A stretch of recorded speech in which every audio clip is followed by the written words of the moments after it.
So, to those kids that are in AIIAS especially, you are invited to participate in the Beauty of Creation art exhibition.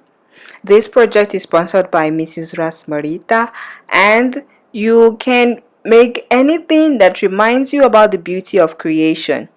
You can either make an art or sculpture or anything that reminds you of the beauty in creation.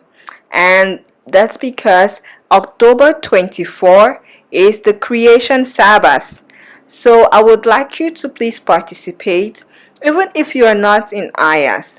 You may create something that reminds you about the beauty of creation and send this to me so that we can use the digital version as part of the display for the creation Sabbath. Thank you. For those that live on AIIAS campus, you can submit at the seminary office 11 or you can put it in the library counter. So this is just, and for those who are not that are not on AIIAS campus, but you want to also, show something and make something about the beauty of creation, you can just send them to me on October 22, so that I can send it to the people that are in charge and they can put yours as part of the display. Hello and welcome to another episode of Sabbath School with Auntie Blessing. I hope you enjoy the stories and you enjoy making your crafts.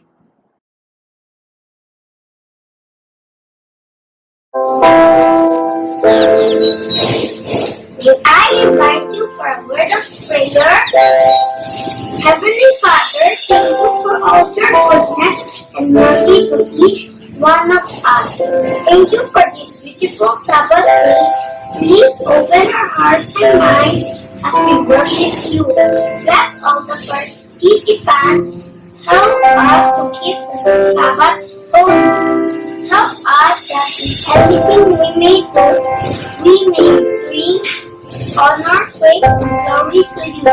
Please forgive all our sins and thank you for everything. In Jesus' name we pray.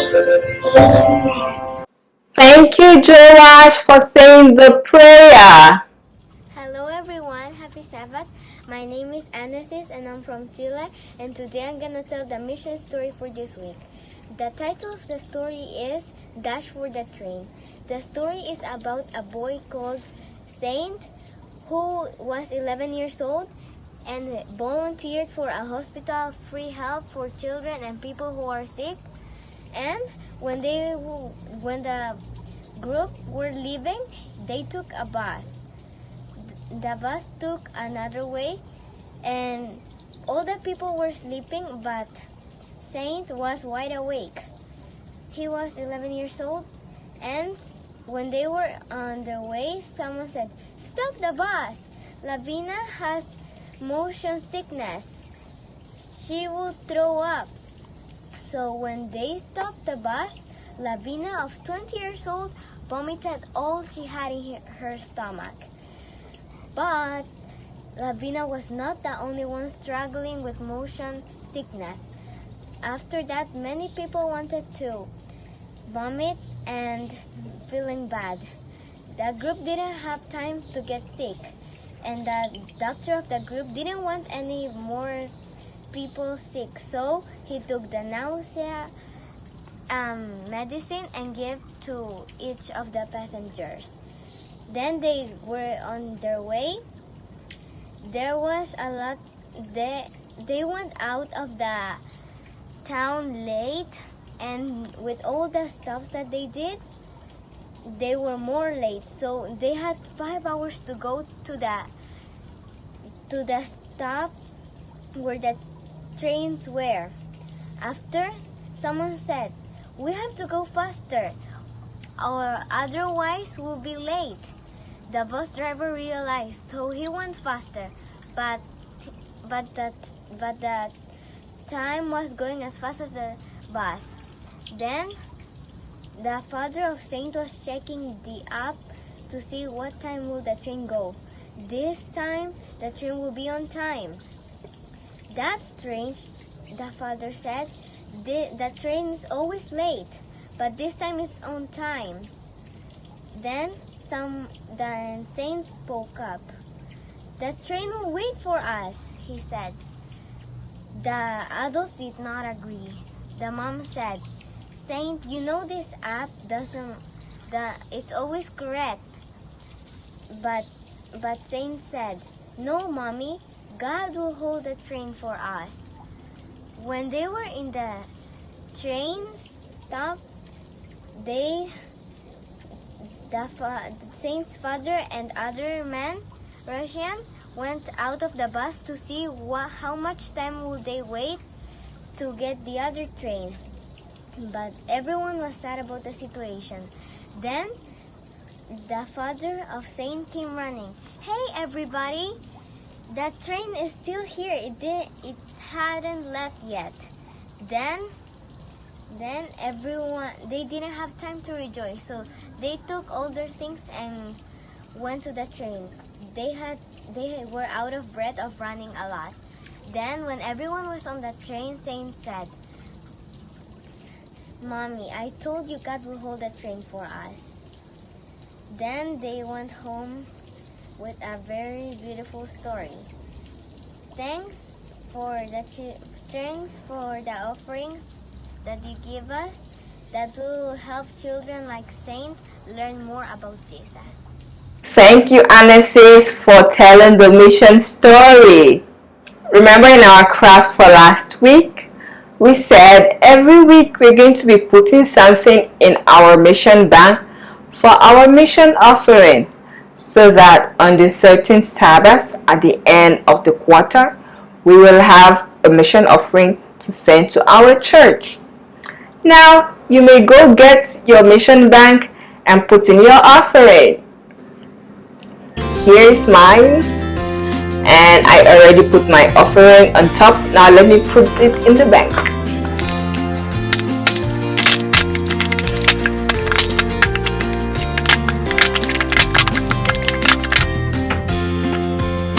And we have our mission offering for this week in the bank. And if you were just watching this, you may start with your own mission offering bank this week.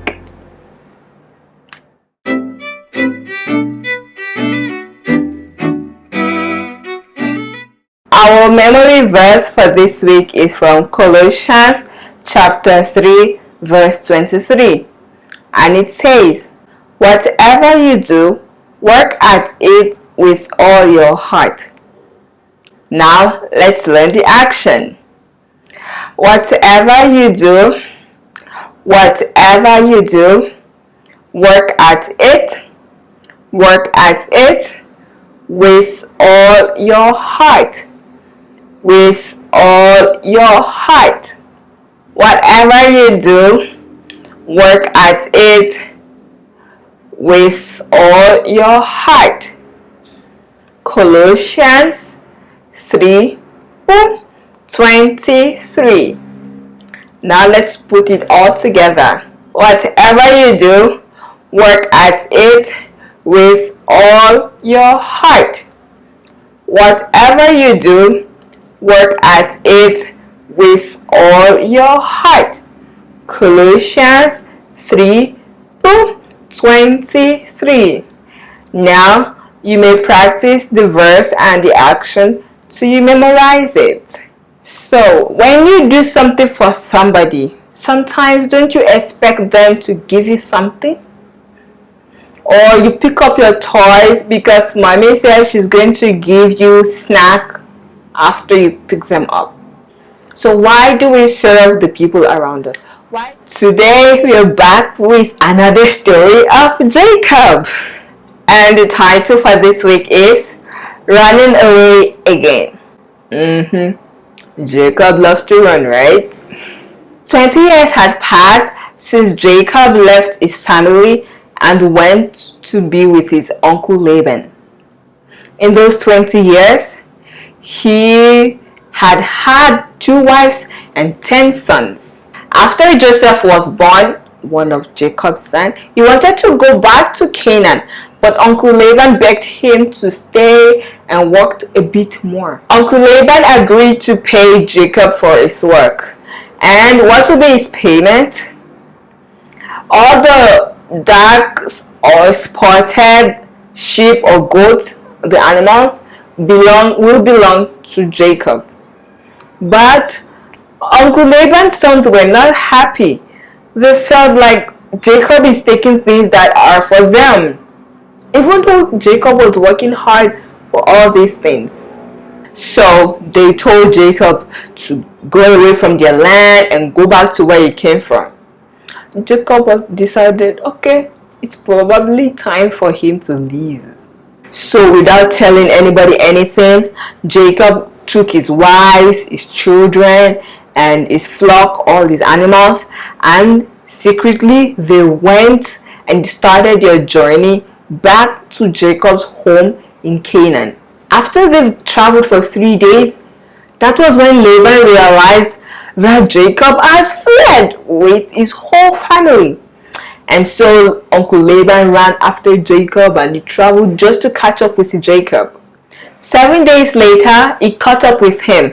But before meeting Jacob, the Lord appeared to Laban and told him to not harm Jacob and not say anything, whether good or bad, to him. So the next day, Laban met with Jacob and he was not happy. He said, "Why did you run away from me? You did not even let me to kiss my children and grandchildren goodbye. But God had told me in a vision last night to not harm you or say anything to you." And Jacob answered Uncle Laban, "Oh, I thought you were going to take everything from me if you knew that I was leaving." And Jacob continued to tell him, "You know, uncle, I worked for you for 20 years, 14 years to be able to pay to marry your daughters, and 6 years to be able to earn what I have now. All the speckled and spotted sheep, it worked 6 years to get those." And so, but his uncle cheated him several times while he was working for him. But God was with Jacob, and because of that, he was still able to get something. And that was why God appeared to Uncle Laban to tell him to not say anything good or bad to Jacob. So both families reconciled. They were no longer they ate together at the place. So after they talked to each other, they decided to come to an agreement that at that spot Laban will not cross to harm Jacob, and Jacob will not cross over that spot to harm Laban. So they set up heaps of stones, and that those stones were to be a witness against them, so that none of them would break the agreement. And Laban said goodbye to his children and grandchildren, and he went back home, and Jacob and his family also went on their way to Canaan. So that place where they set up the stones, it became known as Mizpah, because it was there that Laban told Jacob, "May the Lord watch between you and me when we are away from each other." So Mizpah is a place of blessing. So even though Jacob thought that Uncle Laban, had treated him unfairly, they still parted in peace, which shows that Jacob had love in his heart, and even though he had to earn a reward for the work he did, still he did it with all his heart. He served well. So we also, let's learn to serve well, even if we're not going to get a reward, even if we're not promised a reward. Let's put all our heart in serving people, especially the people within our family. And that is what we're going to be reminded about in our craft for this week.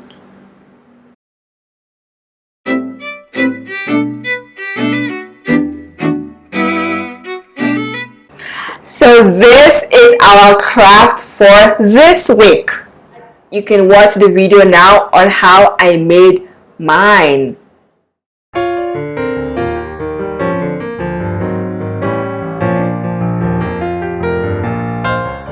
For the first step, you make a heart shape from the white paper.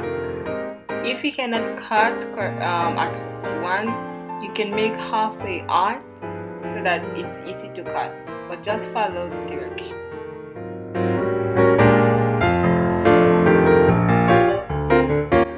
Now you're going to write these things on the heart.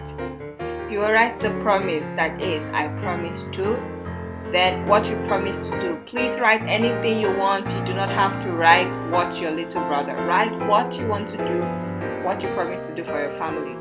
Then you write why you're promising, because you love them, and your name.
Thank you for watching and see you next week. Bye.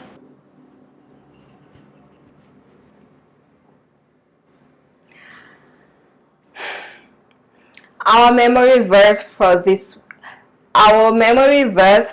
week is from Colossians chapter 3 verse 23, and it says, "Whatever you do, work at it with all your heart." Now let's learn the action. Whatever you do, work at it with all your heart. With all your heart. Whatever you do, work at it with all your heart. Colossians 3:23. Now let's put it all together. Whatever you do,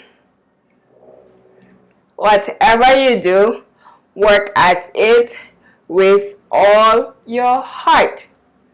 Whatever you do, work at it with all your heart. Colossians 3:23. Now you may practice the verse and the action till you memorize it.